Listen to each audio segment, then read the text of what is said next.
Hey, gorgeous souls. Today I have 4 limiting beliefs in the online business industry that I want to share with you because these are probably subtly holding you back. At least one of them will be. So let's get right into it. The first one is this need to show up as high vibe all the time. Now, there's a balance. Sure, we want to show up in a good mood for our audience because we don't want to show up negative and sick and feeling terrible and bringing your mood down and your audience's mood down.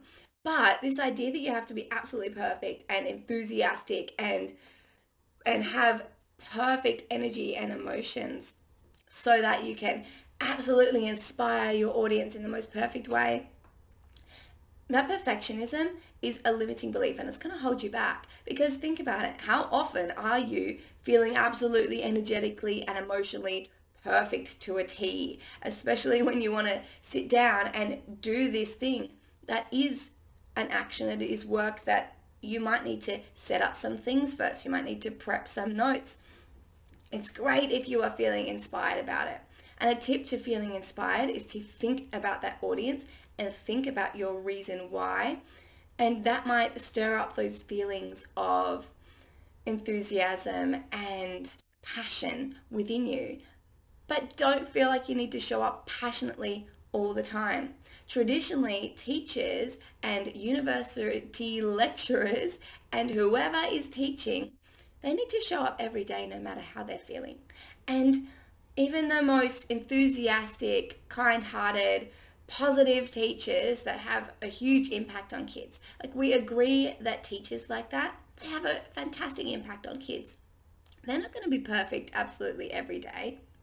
And teachers will show up no matter what, no matter how they're feeling.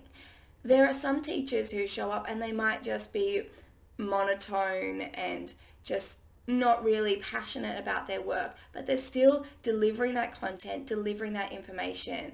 And you don't need to have absolutely high vibe energy in order to bring someone your wisdom, to share your experiences, to inspire them, to bring insights. I'm thinking back about all the teachers I've ever met in my life.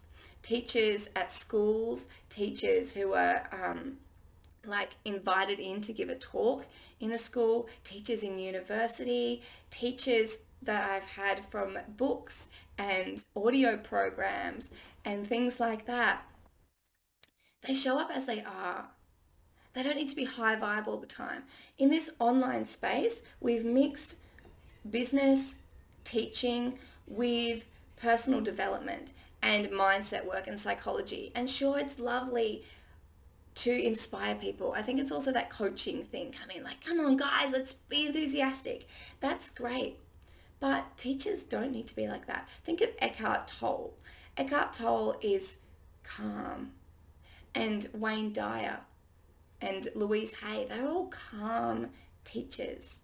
Not necessarily overtly enthusiastic. You don't need to be perfect in order to teach. And I'm going to run into this second limiting belief of perfectionism, because if you feel like it needs to be perfect, you need to record the perfect video, you need to have your makeup done perfectly, your hair done perfectly, you need to be in the right clothes, you need to have everything branded at certain colors, all those things, that's going to hold you back. Because how often are you going to have absolutely all your ducks in a row? And if you're waiting for that moment to show up, it means you're going to show up less. Or you might stagnate altogether and just not do it at all. You might just be wishing and hoping for this one day that you feel in the perfect mood to show up. I love in Elizabeth Gilbert's book, Big Magic, and she talks about the muse and how it's really important to sit down at your laptop ready to write before you're going to get inspiration to write. Sometimes you need to be writing before you get in that flow. If you're walking around doing other things, if you believe in this muse, this inspiration, you're doing these other things and you're busy, why would the muse come to you at that moment? You need to sit down and be there ready for it. Start getting that momentum, because often enthusiasm comes from momentum. It comes from taking action and taking the first step. And I'm really glad that today I'm showing up with a bit of enthusiasm and I'm getting into that momentum and I'm using these intonations in my voice, getting excited about it. And that's because I'm connecting with you guys and thinking about the why, and I've built this momentum. Now, it's only about 7:30 in the morning and I got straight out of bed and I came up to film this video. I'm half in my pajamas. And you'll see that a lot of my videos, I'm half in my pajamas. And the reason is because it's first thing in the morning. I haven't had other things that zap my energy or make me stressed out. I homeschool 2 kids full time, so I can get stressed out. And I don't want to show up to you guys in a stressed out mood. Going back to that first point, I need to be able to show up and talk to you guys without me being stressed. It's about you as well. If you are feeling terrible, if you're sick, if you're sleepy and you can't show up, that's fine. Skip that day, but all the other days, show up and give it a go. And if your video, if you keep kind of stalling, if you just really can't get that momentum, give yourself a break and stop maybe for that day. That's fine, but try, because you might get in that rhythm. You might make something that is good or something that is good enough. I love how Denise Duffield Thomas talks about placeholders. She created a video for her website that was like the draft version. She just wanted to put it up there for now. And she actually used it for a time. She thought, okay, I'll put it out there. It's good enough and I'll go back to it later. And then she ended up leaving it up there for years because it was good enough, even though it wasn't the perfect way that she had envisioned. She realized that good enough is good enough and it gets the job done. Now, especially with ADHD.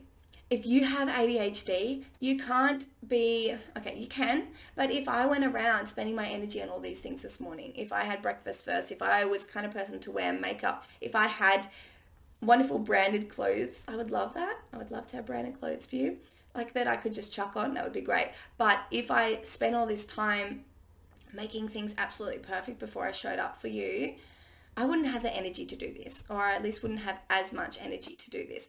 So I believe in showing up imperfectly. I think it sets a really good standard and a really good like role model for other people, that you can show up as a normal human being in this online business space.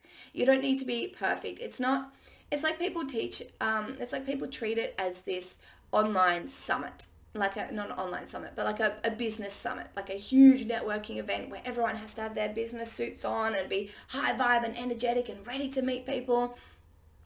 The online business space doesn't need to be like that. It's a space where everyone can come and show up and share their wisdom, knowledge, and experiences. And that helps people. And that leads me into my next point, that you don't need to have it all together first. You don't need to have your entire life perfect. You don't need to have your business suit on, or it's like the business suit of today's world is like your perfectly branded clothes, right? You don't need to have that all lined up before you can show up. You can show up as you are, the person that you are, and teach the things that you know. You don't need to have like a 6-figure business before you teach business for your niche. Plenty of people just started businesses and then they were asked, hey, you're teaching business for eyelash technicians. You're teaching business for lawyers how to do this certain thing. You're teaching business for dog trainers. Can you teach me? And the knowledge is in the experience that you've had as you, as that person, as whatever your niche is, not as, oh, look, kudos that you've got a 6-figure business or you've done this or that. It's like this weird standard that we teach as like the university certificate. I've got 6 figures, you can trust me. If you show up and you build know, like, and trust with your audience, if you demonstrate that you understand your niche, you don't need to have business suits on and 6-figure certificate. You teach what you know. You show up as you are, because you as you are is valuable and worthy. And I really think that there are these beliefs behind, I'm teaching you like the specific belief, but the belief behind this is worthiness and earning your value. You don't need to earn it. You can show up as you are. You are worthy as you are. The perfectionism belief is you need to be perfect. You need to be a different, more ideal version of yourself before you can show up. No. And then there's this other limiting belief of having to work for it. I kind of mentioned earn your worth before, but having to work for it and put in hard work and earn it. Whereas online business can be super easy. And that's my fourth point, but I won't go to that just yet. Hold on. I wanted to say, I think apparently Tony Robbins said it. I can't remember if he says you need to be just 2 steps ahead or 2 inches ahead. Someone said 2 steps, someone said 2 inches. You only need to be 2 steps ahead of someone in order to lead them, in order to teach them, in order to help them. You don't need to have the perfect life. You don't need to have 6 figures. You don't need to have your dream home. You don't need to have your branded clothes. If you've been through an experience, if you have mastered a skill, you can teach that skill. Again, think about teachers in the classroom. They don't need to have an absolutely perfect life. They just need to know the content that they're teaching. They need to be able to share and help you. A teacher in a woodworking class isn't necessarily a pro carpenter, but they know how to use a saw. They know how to screw bits together, and they know how to teach you those techniques. They only need to be 2 steps ahead in order to teach, and the same is with you. I learned this the hard way. I knew this, but I knew that I wanted to be a coach when I was 17 years old, but I felt like I was too young. So I got into this mindset of I need to wait until I'm older, until I have more experience before I can teach. And as time went on, I learned more things and I got more things in my life together. But all that happened is suddenly I had an overwhelming amount of things that I wanted to teach. And let me just, I had an overwhelming amount of things that I wanted to teach. I had to articulate, if I wanted to now teach it, I had to articulate things, like a bunch of things at once, and also going back in time. So thinking back. And if I had taught it in the moment, it would have been right there in front of me, at the forefront of my mind. And it would have had all this enthusiasm of, I've just been through this, I've just mastered this, I've just learnt this thing. So I've spent years learning all these different areas in my life and been passionate about teaching them, but thinking, oh no, I just need to get more things together first. And that's led to this point where I realized, hang on, if I had taught it when I was just those 2 steps ahead, it would have been so much more passionate and natural and articulate, because all that information would have been just there, rather than waiting until I have not all my life together, obviously, but moving on to my next passion. And there is a archetype of, like, a personality of person who is designed to learn and teach, learn and teach, learn and teach. And right after you've learned it is that point where it's the ideal point to teach it. And then this type of person moves on to learning a new thing because that's their pattern. And that's exactly what I'm like. I love to learn things, and all these things that I've learned, they are so helpful. But if I were to go back and try and teach you the things that I learned 8 years ago, those things won't be at the forefront of my mind. I won't have as much enthusiasm for them. I will probably forget some details, or if I wanted to go back through my notes back then, that would take a whole lot of work. And also, a lot of the stuff that I learned just seems obvious to me now. So when you're teaching something that you've just been through it, you can remember all those nuanced details. And I believe that's a perfect time to teach things. So let's get rid of this idea that you have to have your entire life perfect.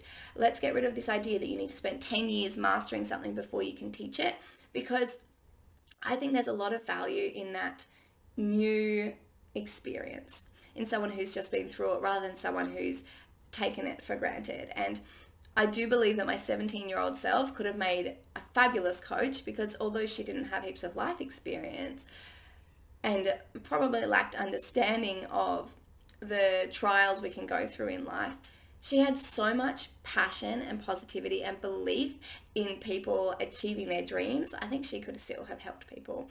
And I've actually had to go back and bring back that kind of what's it called? A little bit of naivety, and using that naivety to fuel my core belief that everyone can achieve their dreams. So wherever you're at, you can teach people now. You just got to be 2 steps ahead. So we've covered high vibe. You don't need to be high vibe. You don't need to be perfect. You don't need to have your entire life together first. And the last thing is hard work. This idea that business has to be hard work. And you'll see some teachers, like I mentioned to Denise Duffield-Thomas before, she's great because she says business can be easy, let it be easy. But most of the online business teachers are teaching you that it's hard work. Even manifestation teachers, they say, okay, let's manifest it. All right, we've got to do all this work, journaling. You've got to do all these different actions every day. You have to think about your perfect dream life and the ideal version of you, and then try and be her, and then it will come to you. That is this limiting belief about hard work and putting effort in. That's telling you that you need to change yourself and be perfect before you can have the things you want and the things that you want to manifest. But that's not what manifestation is about. It's about making things easier and quicker and allowing some universal magic to come in and guide you along the way. The only work there is aligning your subconscious mind with your conscious mind and your heart's desires, so you believe that it can happen, and then that belief is what allows the manifestation to happen. And also, when you align those things and you know what the action is, the next step, you need to take that next step. In some cases, I do have a podcast episode or a YouTube video. It won't be on, I don't know if my podcast is going to carry on for my other podcast or not, but if you go to my YouTube channel, Marli Darling, it's on there somewhere, about manifestation does, hang on, I lost my train of thought. This idea that manifestation requires action, because sometimes it doesn't. Sometimes you just desire the thing and believe you can have it, and then it happens. And that's how I manifested $100,000 when I wanted a new house and to get out of my crappy little apartment. But it's like this new wave of manifestation is saying, hang on guys, we've got to do the hard work first. We've got to take action. You need to be your perfect self, and you need to do the work, like the journaling and the inner work, and then you need to do the outer work. No, sometimes you need to take action. You need to take the next step, but it shouldn't be this big, overwhelming, hard work thing. You don't need to do a whole bunch of inner work first.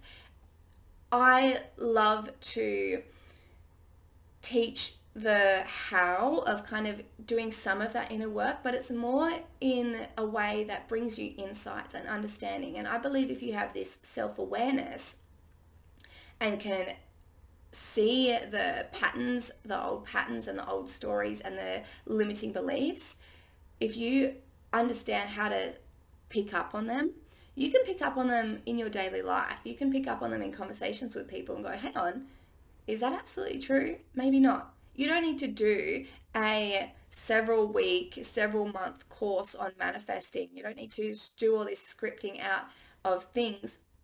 You can if you want to, but it doesn't need to be hard work. And the same thing is with online business. So online business teachers, they're teaching these big complex systems and teaching, it's so overcomplicated. There are teachers who say you need to be in all the social medias at once. There are teachers that say you have to have all these systems in place before you can start. There are a lot of business coaches that are teaching their way from, maybe it's because that they've got to this certain level, or maybe it's just their style that they have big teams and so they can do all these little things all over the place.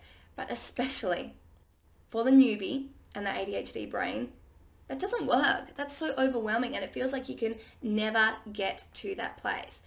But that's not necessary. All you need is to grow your audience, like find people to talk to, and then give them your offer. That's all. You need an offer and you need an audience. That is all. And however you do that is fine. That's your way. You might have a podcast. You might have an Instagram, but don't try and be in all the places at once, because it's like that saying, if you chase two rabbits at once, you're going to catch neither. You're going to burn out. Now, for the last few years, I have created all these systems and these plans and thought about how I could be in, just a couple of places at once, just a couple of places. But then by doing that, you don't go all in on the one place, and your energy is scattered, and it's like you make a little bit of progress on a lot of things rather than a lot of progress in one. A lot of people who are really successful in the business world, they just started with one thing, just one YouTube or one Instagram, and that built. It built up, and then they expanded. Then, like, by doing that, they had an audience come to them and say, hey, can you teach me this?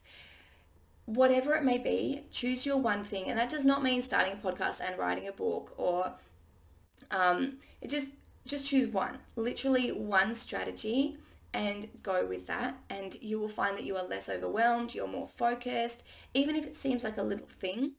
Little things are big things. Starting a podcast is a big thing. There are a lot of things you need to learn. And I really believe in choosing one action and going with it consistently. In James Clear's book, Atomic Habits, he talks about that 1%. If you do 1% every day, think about how much progress you will have made by the end of a year. And you can't do that if you're chasing two rabbits.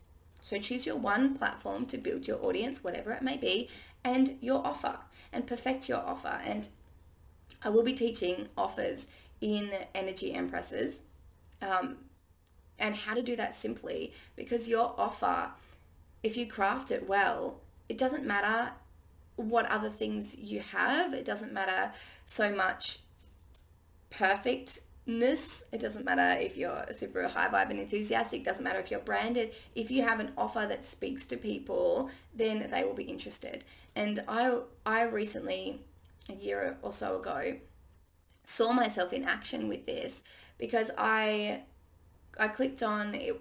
Okay, this is the funnel that the lady did. She had a free webinar, but it was like a class for kids, an online class for kids.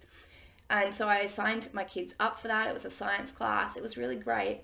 And then after that, she invited you into her program, and her website was so basic. It was just like text on a page with photos on there every so often.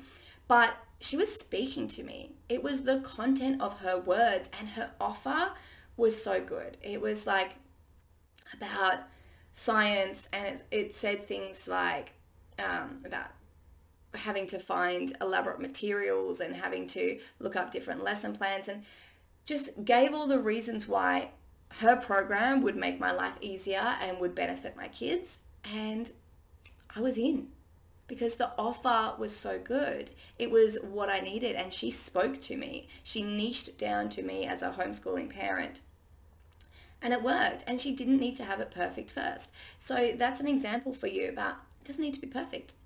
In my first business, it's still running today. I sold it and other people run it now. It is a market for pre-loved clothes. And my offer was, hey, do you have too many clothes? Everyone has too many clothes. How about you clear out your wardrobe and change those clothes into cash? Come and have a stall at my market. And that offer built this momentum. I had my first market. I kept it so simple, okay? I just had to hire a hall and find people, offer an audience, and a way to deliver it. So the hall was the way to deliver it. That's the other thing you need as well. And there are so many easy ways to deliver your program now. You could use Kajabi. You could just deliver over Zoom. My first online course I just did in a Facebook group. It can be so easy. You don't need to overcomplicate it. So I had my hall, my offer, which was sell your clothes that you don't need. And the audience, the way that I got the audience is I printed out black and white flyers, and I went and stuck them up in public bathrooms and at bus stops. And I sold out that first market, and everyone loved it. They said, this is a fantastic idea. This is exactly what we need. And so I did another one the next month. and now it's been running for 11 years because of that offer is just what people needed. And it was so easy because as soon as people see that, everyone needs it. I'm not saying that absolutely everyone needs what you have. Okay, not everyone needed that either. It was mostly women. But if there's someone in your niche, like I love the dog training example. Lots of people have dogs. If you have a troublesome dog, then you're going to go to a dog trainer. If you have what your niche needs, they will come to you. I heard of someone who specializes in border collies, and I thought that was fantastic because if you have a dog that's a border collie, you're going to go to the border collie trainer. So I'm not going to go into niche right now, but if you have a good niche, you have a good offer, then business doesn't need to be hard work. I needed to come back to that belief. Give me a sec. I need a drink. Yeah, so my poor husky morning voice. But I'm so glad I've showed up to share this with you. So those are those limiting beliefs that the industry holds, okay? These are collective beliefs, collective attitudes that I don't think people are noticing. I find it interesting, especially the manifestation teachers and the manifestation attitude at the moment. This hard work, really subtle hard work, perfectionist, you need to change yourself thing, change how you act. No, you can have exactly what you want, exactly as you are. Same with online business. Show up as you are. Show up with pajama pants if you want, because it is the things that you are sharing that is going to help people. It's not how your hair looks, how your makeup looks. It's not your branding. Those are just like icing cherry on the cake type things that are used to remove friction in people's minds when they're watching you, because they have nice things to look at. It's good for their eyes. Psychologically, if everything's branded, it might appeal to them more. But that's stuff that you can, if you really want that, you can work on it later if you want to. But if you never get that momentum, you never get started, you never film your things because you feel like you have to be perfect or high vibe, then you're never going to get there to that point. And I use this example that if we sit here and we're thinking about our business and we're thinking about all the avenues that we need to do, we're kind of thinking about it all at once. And then when we go to do it, it's not possible to do everything all at once. And it's like trying to mold clay without actually holding the clay first. You've got to hold it and start with something and make something. And then when you've got that clay and you've made it into a shape, you can perfect it. You can add little lines and decorations or whatever, but you need the actual clay first. I need to go back and say something about that business thing. Business coaches teaching all these complex systems, teaching it from ways where they have big teams, they don't think about the ADHD brain. And I really think ADHDers need to do business a lot differently. And there are so many ADHDers that are entrepreneurs. They say probably 30% of entrepreneurs are ADHD, but they aren't the ones teaching business. And when they do teach business, they say, oh, you've just got to do it your own way. You've just got to find your own path, because that's what they did. They had to find their own path because nothing else worked. So I would really love for you, if you don't find yourself resonating with business advice out there and business coaches out there, either just pick and choose what does resonate with you or stop listening to them. Because if you are listening to this advice that's not designed for your brain, you're going to feel overwhelmed, you're going to feel unworthy, you're going to feel like something's wrong with you and you can't do it. But that's not the case. We just need to do it in a different way, and we need advice that isn't overwhelming. And hopefully my advice of just figuring out your offer, talking to your audience, and then having a way to deliver it, hopefully that helps you. Hopefully that focusing on one thing instead of two rabbits. Find that one platform, don't be on all the platforms. Hopefully that helps you. Hopefully this idea of showing up as you are, not being perfect, you could maybe wear your pajama bottoms, not necessarily being high vibe, and doing it when you have the energy. Hopefully that helps you. So one of those four, which one of those four, or if all of them are you, maybe try and smash those beliefs, and hopefully just through bringing you this insight that has helped you be aware of them, and then in future, if they pop up, you can say, hang on, that's not necessarily true. I'm going to do things a different way that work for me. All right, guys, I will see you in the next podcast episode.